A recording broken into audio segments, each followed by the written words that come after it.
Hi, welcome to the next session in our Rich Habits, Poor Habits weekly video. And welcome again from the other side of the world, Tom Corley. How are you today?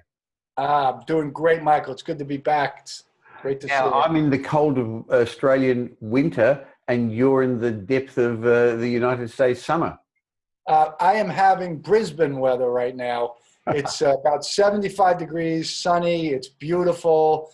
We've got another month of this nice weather. And then it'll start getting colder and you guys are going to start getting nice weather. Fantastic. Now, last week's session got a lot of comments and a lot of people were watching it on Facebook and on YouTube and on our blogs because we started to discuss the thinking habits of the rich, because I know in your research it was evident that thinking was fundamental to the success of the rich people. And so you came up with 10 keystone rich habits, didn't you, Tom?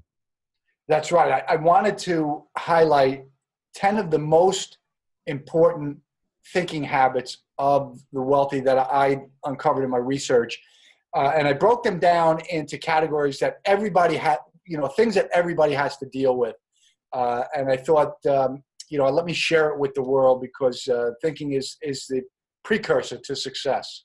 Sure, because going back to the old rules that Wallace Wattle said in The Science of Getting Rich, your thoughts lead to your feelings lead to your actions, and your actions lead to your results. So it all starts with thoughts, the way you feel, and then your actions, and then you learn habits. So last week we discussed 5 of the rich habits, and you can go back to previous blogs on either Tom's or my site to see it. So we discussed that the rich people think about their careers, they think about finance, but they don't only think about money, they think about their family, their friends, and their business relationships.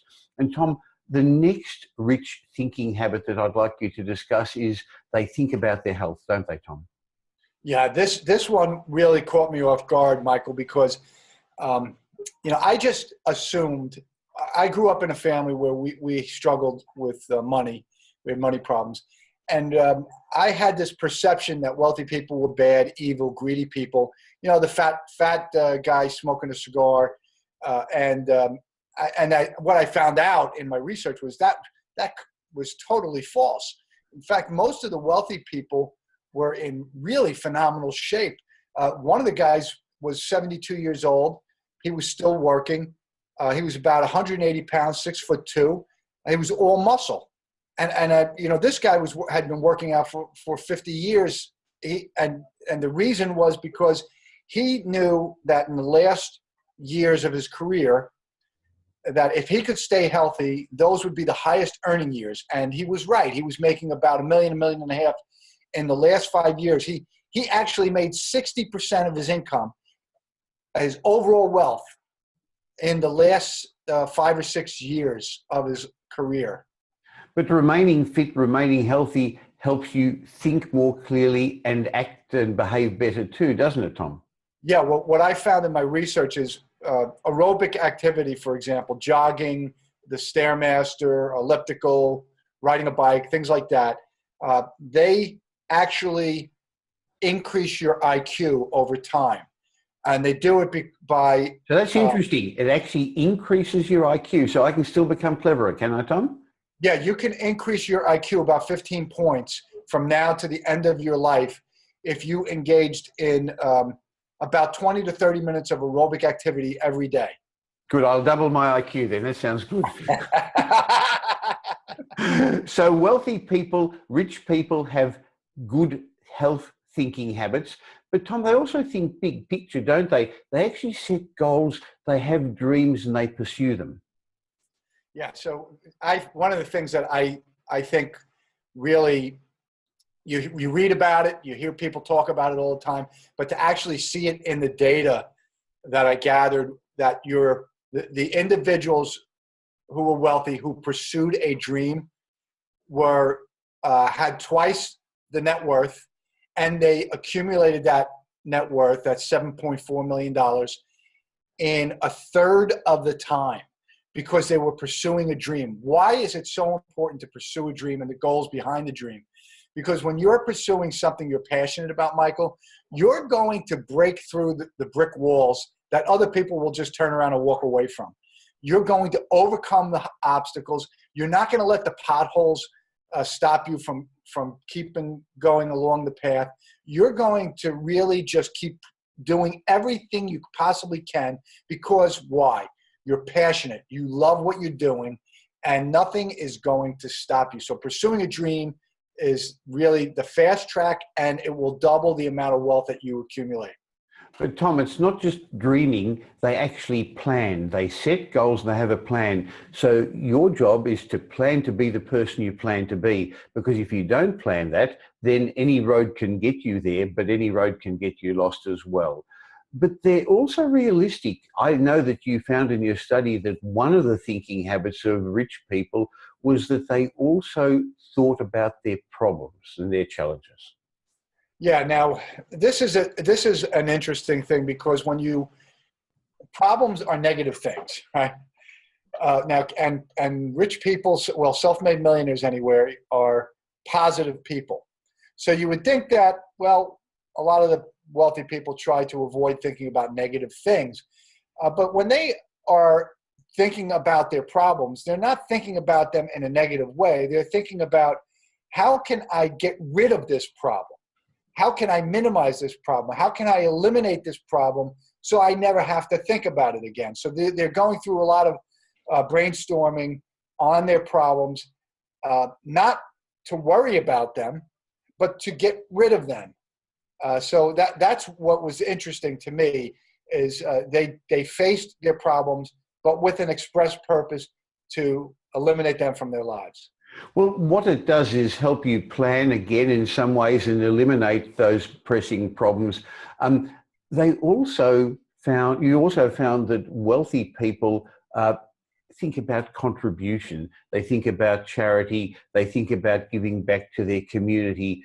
That's actually different to the way many of the people in the world, the poor see the rich people. The poor often see the rich as greedy, while you and I know that the rich give a lot back to the community, and they see it as their obligation to.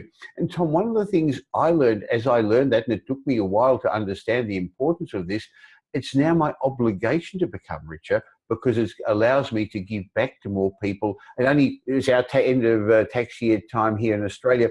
I've just yesterday done a whole list of the donations I've given to give to my accountant. I keep them. And I was actually very proud, and I felt good and humbled that I've helped so many other charities.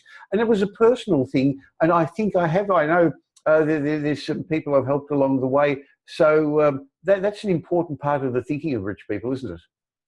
It is. And they're not just, listen, one of the wealthy people said, you never really, how many poor people's names have you seen on a hospital wing or a new building for a college or a university? He says it's always the wealthy people that are making these huge contributions. So you can think whatever you want about wealthy people. They're the ones that are funding most of these charities. They're the ones that are, providing the sizable donations that these charities use to fund their operations and their mission. And it's not only the money that they're giving time. I mean, I'm telling you, a large percentage, over 50% of the wealthy in my study were on some board, some nonprofit board, some business group where they're devoting their time. They're trying to help the community in some way. I was at one time on 4 boards. After I found out about this rich habit, I said, oh my gosh, I better get going. So I joined 4 charities, and I found myself on 10 committees and 4 boards.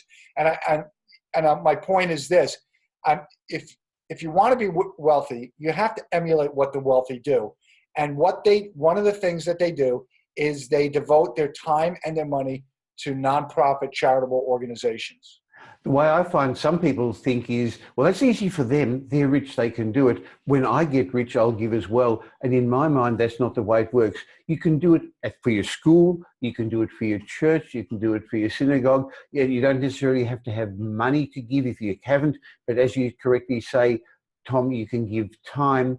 And that's a way that I think is a great way of giving charity and also being grateful. That's another one of the characteristics of wealthy people. And Tom, of the last of the 10 thinking habits of rich and successful people, they think about happiness.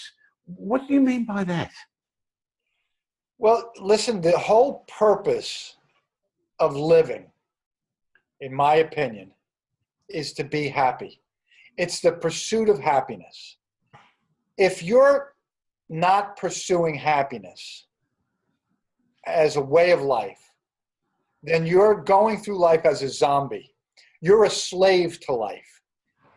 And so the wealthy people do all sorts of things, you know, when they're thinking about happiness. They're thinking about, like today, I don't want to brag, but my wife sent me a very nice text message because she's gone away for a week and she wanted to thank me for allowing her to go. And I said, you know, there's a couple of ways I could respond to this. I could respond by saying, you owe me big time or something like that. But instead I responded, well, you're the love of my life.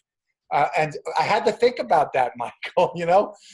So this is what wealthy people do. They're thinking about, how can I make my spouse happy? How can I make my children happy? How can I make other people happy? How can I make myself happier?